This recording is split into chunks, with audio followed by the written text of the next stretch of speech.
Welcome back. In this lecture, we're going to encounter the Celts mostly through the eyes of the Greeks and Romans who wrote about them 2,000 and more years ago. The reason we have to rely on Greek and Roman authors is that we don't have very much information about the ancient Celts that was actually written by the Celts themselves, other than a few mostly fragmentary inscriptions. The reason why is quite interesting. We're told that the Druids, who were the intellectuals of the Celtic world, did not believe in writing. They thought that writing things down made people go soft in the head. If you didn't have to make the effort to remember things, then how could you say you really knew them? There was also a kind of trade secret issue going on here. The Druids wanted to monopolize sacred lore. But if they wrote it down, perhaps people on the outside could get access to it. Now, other reports suggest that the Druids did write things down, but that they kept them secret. And unfortunately, they kept them so secret that they're secret from us now. Thus, almost all of the written texts that we have about the ancient Celts were written by the Greeks and Romans who encountered them. And until relatively recently, everything people knew about the ancient Celts came from the texts we'll be talking about in this lecture. But keep in mind that we will be talking here mostly about how the Celts appeared to outsiders. The story of the encounter between the Celts and the classical world is fascinating because Greek and Roman writers had various reactions to the Celts depending on what they were trying to achieve in the different texts they wrote. Sometimes the Celts appear as barbaric warriors who threaten the survival of classical civilization. Sometimes they are noble savages whose high ethical standards present a stark contrast with the degraded manners of contemporary Romans. Sometimes they are merely curiosities exhibited to an interested reading public. There are other factors we have to keep in mind as well. One is how much these authors actually knew about the Celts. Some of the authors we'll talk about knew a lot. They actually traveled to the territories where the Celts lived. In fact, we know that several ancient writers undertook very extensive travels, both by land and by sea, and we'll talk about those. It helps a lot that both the Greeks and the Romans established colonies all around the Mediterranean, so they actually came into contact with Celts on their borders quite a bit. But other writers had less first-hand knowledge of the people they wrote about, and in some cases they merely recycled stories they had heard or read elsewhere. So we have to be cautious in using these authors. Another problem we have is that many of these texts about the ancient Celts survive only in fragmentary form. It was very common in the ancient world for writers to take works written by various earlier authors and copy the most interesting passages into a new work. In some cases, this process could lead to the original, longer work going out of fashion, and if it stopped being copied, it might be lost entirely. As a result, in some cases, we have bits and pieces of what people wrote about the Celts, but we don't necessarily have the whole thing.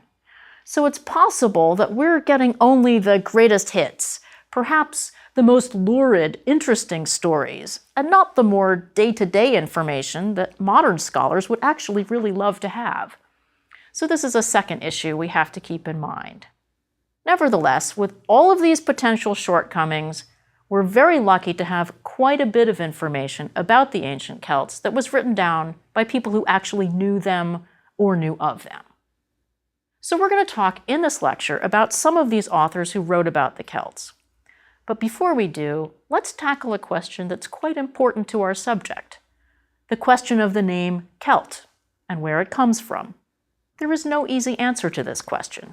We know that the word Celt was first used by the Greeks to refer to the peoples who lived in Gaul, just north of the Greek colony at Massalia, which is now the French city of Marseille. The earliest author who used the word Celt was a man called Hecataeus of Miletus, who described these peoples in 517 BC. Hecataeus is one of those authors whose work we know only through extracts that were written down by later authors. The Greeks tended to call these people the Keltoi, with a K, ever afterwards. But we don't really know what the word Celt refers to. There are various theories. Some linguists think the word means to hide, but others think it means to strike or to impel. So those are pretty different ideas. It could mean foreigners, which is actually a very common way that one people refers to another. Or it could mean the tall ones. The Celts were often described as being taller than the Greeks or Romans, so that would fit, but we're just not sure.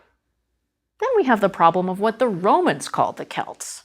Some of them just took over the word Keltoi from the Greeks and Latinized it as Celti with a C. But most Roman authors referred to these people as Galli or Gauls. We're not sure if this was originally a name that these people gave to themselves, or perhaps it was a name that a particular tribe gave to itself. We know that in the 3rd century, the Greeks called the people who invaded Asia Minor the Galatai, which is clearly related to the Galli. This word may have, as its root, a word that means warlike, and it may be related to the word that the Irish later used to refer to themselves, the Gaels. So we have these two different terms for the people that we're talking about, the Celts and the Gauls, and for now, we're not going to be able to choose between them or to explain their origins very precisely. So let's just use the terms fairly interchangeably and not worry too much about it. One thing we should also say is that just as we don't know the origin of the word Celt, we don't know what the ancient authors meant when they used the word Celt. Who were they talking about? They were not necessarily working from a consistent definition of what a Celt was. And we're pretty sure that they were not checking to see if the people they called Celts were speaking a Celtic language, because the concept of the Celtic languages as a family of languages related to each other didn't exist in the classical period. I will talk about the discovery of the relationship between the Celtic languages in another lecture. Sometimes these authors do note that a particular people spoke a language that was similar to some other language, but these people were not historical linguists. They could not apply a sort of linguistic litmus test to decide if someone was or was not a Celt. Probably, they're going much more on descriptions of similar customs. They're probably diagnosing Celticness more the way of an anthropologist than the way of a linguist, using social customs rather than language. But all of these definitions and criteria are a bit vague.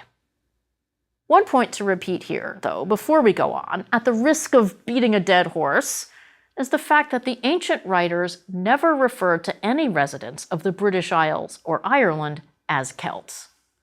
We'll come back to this point in the future, and we'll try to decide how much it matters to the question of defining who the Celts are.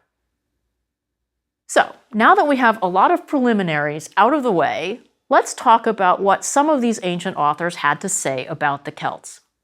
First, we'll talk about what the classical authors thought they knew about the Celts as a people, where they lived and what they were like.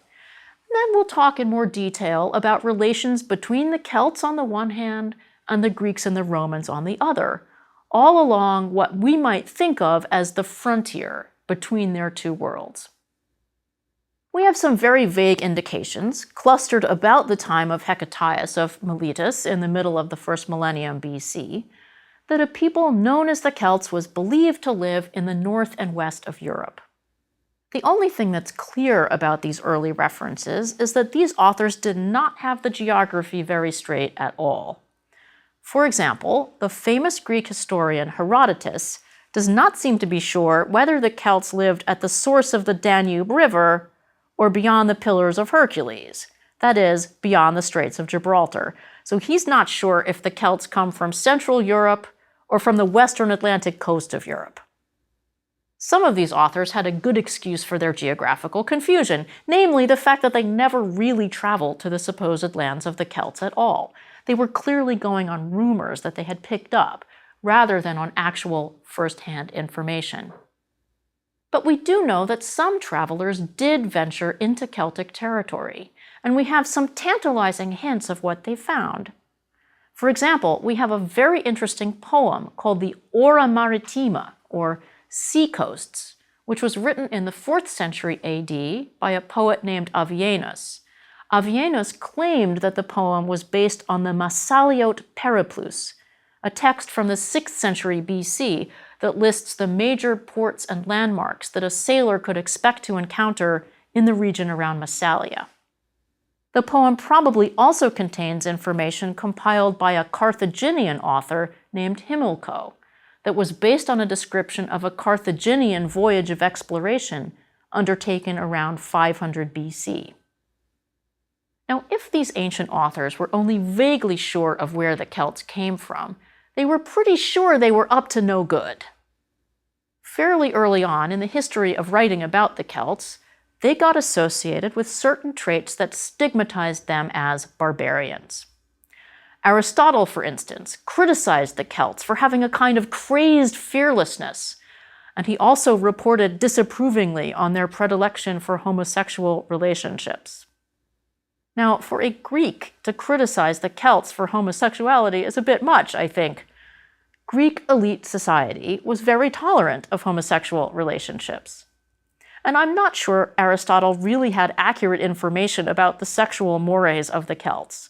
It's very easy for outsiders to get this sort of thing wrong, and it's extremely common to assume that the sex lives of other people are more noteworthy than one's own. Aristotle's teacher, Plato, criticized the Celts for drunkenness, and this cultural habit does seem to have been one of the aspects of Celtic society that classical commentators noticed the most. We will talk about alcohol and the Celts in a later lecture. But the Celts were not all about indulging in the pleasures of the flesh without limit. One of my favorite Celtic stories comes from the so-called Histories of Ephorus, which was probably written in the early to mid 4th century BC, but it's preserved only by later writers. Ephorus claims that Celtic warriors had to pass a kind of fitness test by demonstrating that they had not put on too much weight. Every village had a standard-sized belt, and if warriors could put on the belt and buckle it, they were good to go. But if they couldn't buckle it, they had to go on a diet until they had lost enough weight to buckle it again. I kind of hope this story is true. It's nice to imagine a whole village of fierce warriors lining up for their regular weigh-in. Perhaps my second favorite story about the Celts comes from an account of an embassy of Celts from the Adriatic that supposedly caught up with Alexander the Great in 335 BC.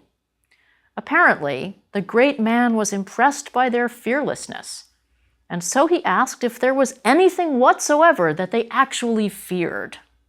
They replied, "Only that the sky should fall on our heads." Now, I think this was probably supposed to be kind of a joke, meaning, nah, there's nothing that we fear. I mean, the sky falling on us, that's it. But this story was taken literally, and it went into the stock of tales about the Celts. People everywhere thought the Celts were afraid of the sky falling on them, and you see it pop up again and again. And it even appears in the wonderful modern French comic Astérix, which purports to describe the life of a Gaulish village during the Roman occupation of Gaul. We'll talk much more about Astérix later in the course. Now, I want to mention just one more early story about the Celts here because it touches on the very important topic of early Celtic religion that we will discuss at greater length later on. An early writer named Hieronymus of Cardia reports that the Celts lived on the edge of the ocean, presumably meaning the Atlantic coast, and that they practiced human sacrifice. This is actually a very controversial topic, but for now, just keep in mind that these stories did circulate in the classical world. The Celts were definitely seen as intimidating and exotic. One of the most important writers who talked about the Celts was a man named Posidonius, who was known as the athlete. We're not sure why. Posidonius was famous as a polymath, which means he knew a little bit about everything. He calculated the circumference of the Earth by comparing the position of the star Canopus above the horizon in Alexandria to its position in Rhodes. He was determined to learn about the Celts for himself, so he actually got on a ship in the eastern Mediterranean and went west to explore. He ended up traveling north from Massalia, or Marseille, into the heart of Gaul, and he wrote up his findings in a work which unfortunately survives only in extracts.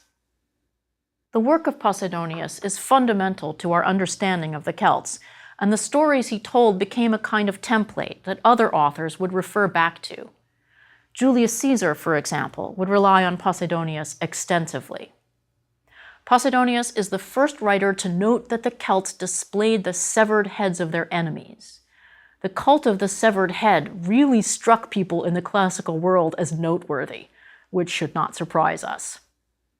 He also has some of the most extensive information about the fighting techniques of the Celts. Supposedly, they liked to fight naked. Caesar notes that they also treated their hair with a kind of paste made of lime to make it stand up on end, which made them look quite intimidating to their opponents. They also played loud war trumpets, and they were given to challenging their enemies to single combat. This warrior's challenge was not confined to the battlefield. Posidonius reports that when the Celts were feasting, their natural boastfulness would often get out of hand, and then they would challenge each other to a fight, and the winner would receive the choicest portion of the meat.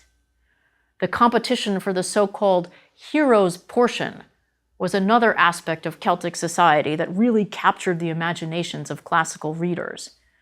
These feasts were also said to be characterized by the presence of bards, who recited a lot of poetry in praise of their chieftains.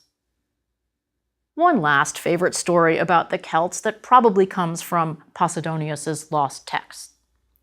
The Celts are described as tall and blonde, and it is noted that their children have gray hair when they are young, which then gets darker. I think this is a reference to the well-known phenomenon among light-skinned people where children's hair can be very blonde when they're little and then turns brown. I myself, though now a deep brunette, used to be flaxen blonde. It's interesting to think about these Greeks and Romans, who perhaps had a more typically Mediterranean complexion, coming across these very fair-skinned, fair-haired Celts, and imagining that their hair traveled a kind of reverse path from gray hair in childhood to dark hair in adulthood.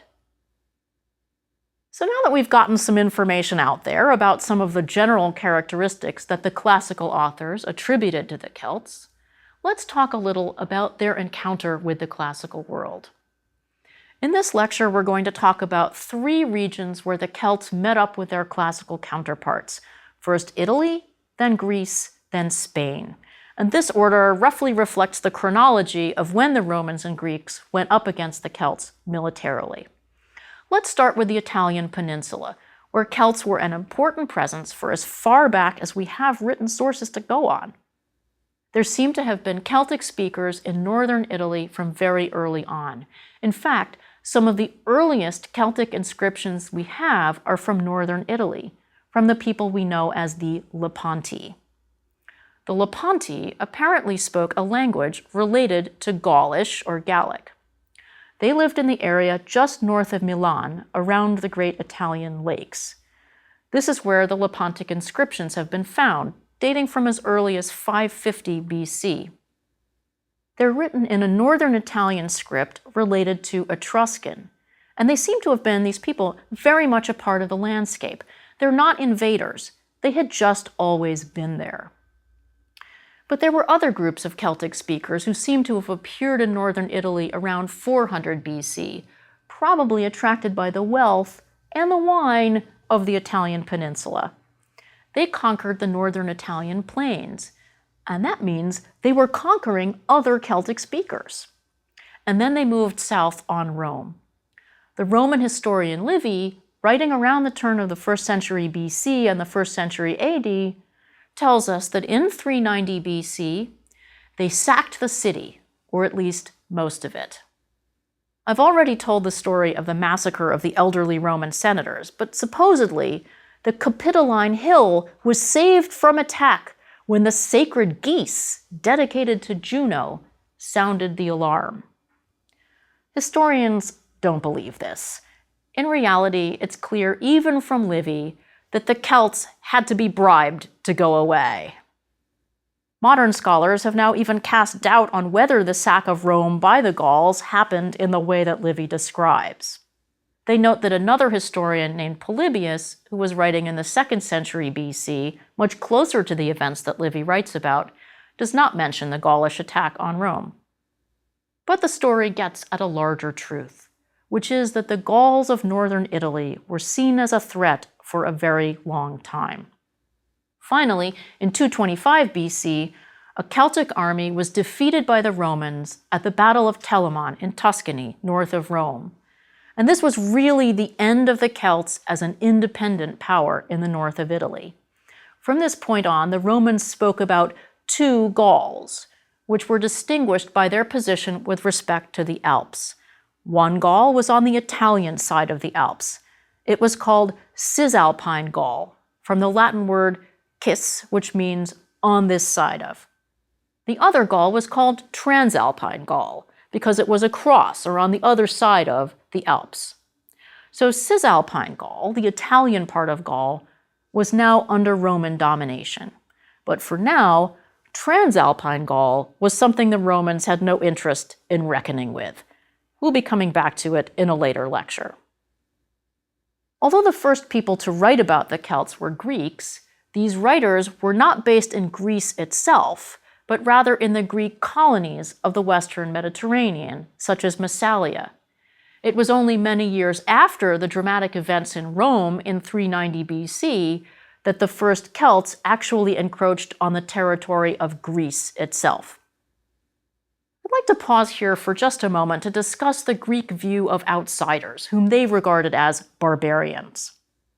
The Greeks may not have invented the concept of the barbarian.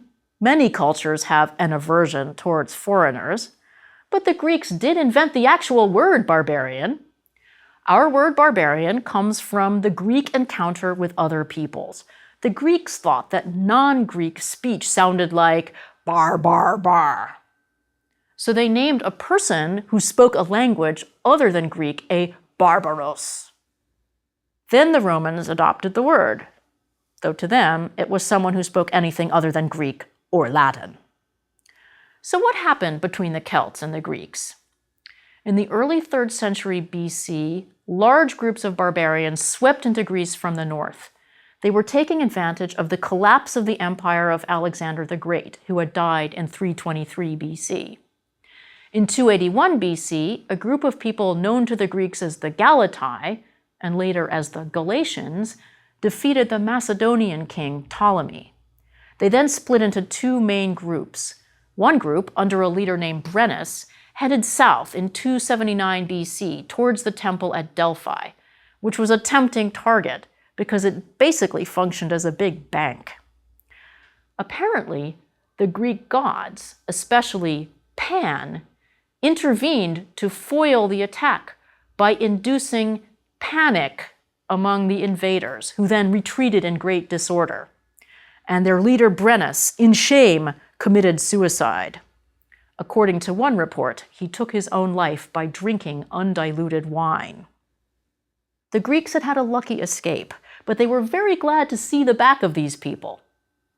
So that was the end of one of the two groups of Celts. The other group headed into central Turkey, where they founded their own state. Let's spend just a few minutes talking about what happened next, because it's a fascinating side note to the main story of the Celts.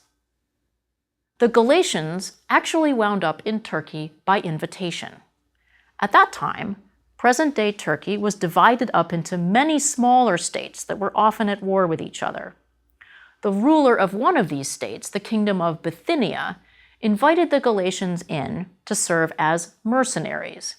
And incidentally, this phenomenon was by no means an isolated one. We have reports of other bands of Celtic mercenaries in other parts of the classical world, including in Egypt, where they were referred to as wild Celts, and in Macedonia. But let's go back to our Galatians in Bithynia. They didn't manage to defeat the king's enemies, but they did manage to carve out a stronghold for themselves in the interior of Turkey, and they made their living basically as bandits. They had a very desperate reputation. They were known for sacrificing their victims. so people would kill themselves rather than face capture by the Galatians. These were good people to have inside the tent rather than outside, so various rulers hired them as mercenaries over the years, including people who were resisting the eventual Roman conquest of Turkey. So these were some very fierce warriors, and given the reputation of the Galatians, it's no wonder that when people did manage to defeat the Galatians, they wanted people to know about it. We have evidence for this in a remarkable statue that is usually called the Dying Gaul, though it should actually be called the Dying Galatian. It's a Roman copy of a Hellenistic original from the 3rd century BC. It was probably commissioned by the king of Pergamon to commemorate his victory over the Galatians. The dying Galatian has a torque around his neck, which is a characteristic kind of necklace made of twisted wire, and I'll talk more about torques in my lecture on Celtic art and artifacts. The Galatian warrior is also displayed completely naked, which matches the description that Julius Caesar inherited from Posidonius. Now, not everyone was impressed by the Celtic preference for going into battle unclothed. Dionysius of Halicarnassus, who lived at the time of Caesar, was rather dismissive. Our enemies fight naked. What injury could their long hair, their fierce looks, their clashing arms do us? These are mere symbols of barbarian boastfulness. The Galatians did win most of the time, however, and they carried on as a mercenary state down to the time when the Romans conquered the region. In fact, the Galatians backed the Romans against their main opponent, the Kingdom of Pontus. As a reward, the Romans allowed the Galatians to maintain their autonomy as a kind of micro-kingdom within Roman-ruled Anatolia. Of course, one group of Galatians eventually came to see a different path and converted to Christianity. These are the Galatians to whom the Apostle Paul directed one of his famous epistles. The Galatians were eventually absorbed into the larger Greco-Roman world, but the Galatian language, which was related to Gaulish, survived for hundreds of years thereafter. So for many centuries, there was this Celtic language being spoken in central Turkey. And it just shows that truth can be stranger than fiction. So now we've covered the Celtic encounter with Italy and Greece, and we've ended up all the way in central Turkey. Let's finish by returning to the other end of the Mediterranean, to the Iberian Peninsula. The story of the Celts in Spain is a very complicated subject. The Romans referred to some of the inhabitants of Iberia as Celts, and to others as Iberians, and to still others as Celtiberians, which must mean some kind of mixture of Celtic and Iberian. We can roughly plot these designations on a map, but the results are puzzling, particularly if you want to believe in the theory that the Celts started out in Central Europe and spread outwards in all directions from there. The problem is that the map of Iberia is a patchwork, with Celts and Iberians and Celtiberians kind of jumbled up together. But you definitely have a bunch of Iberians in the east of the peninsula, and their language is not Celtic. And we're not even completely sure which of these peoples are Celts.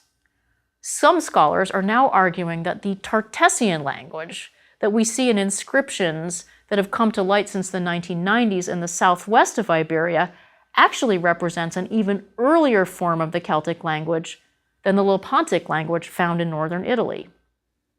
We do know that one of the languages spoken in northwestern Spain, called Galician, was definitely Celtic.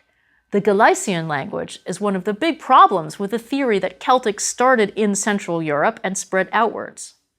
If so, how did it get past the Iberians in eastern Spain to get to the northwestern part of the peninsula? Scholars are still fighting this one out. Another curious fact is that the art style associated with the Celts of Central Europe barely made it to Iberia.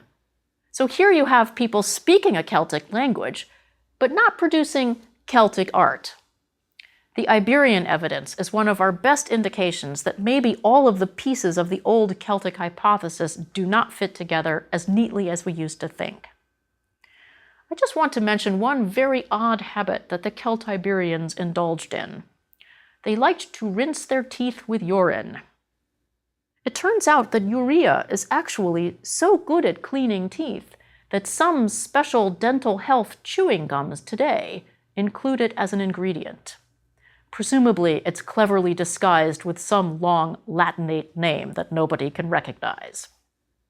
Anyway, the various Celtic groups in Spain, among others, gave the Romans a terrible time. It took well into the 1st century BC before they were entirely subdued. So what did the classical world make of the Celts? They certainly feared them, but they did not necessarily regard them as a monolithic threat. They understood the Celts for what they were, a group of tribes living in various widely separated locations who rarely, if ever, cooperated effectively with one another.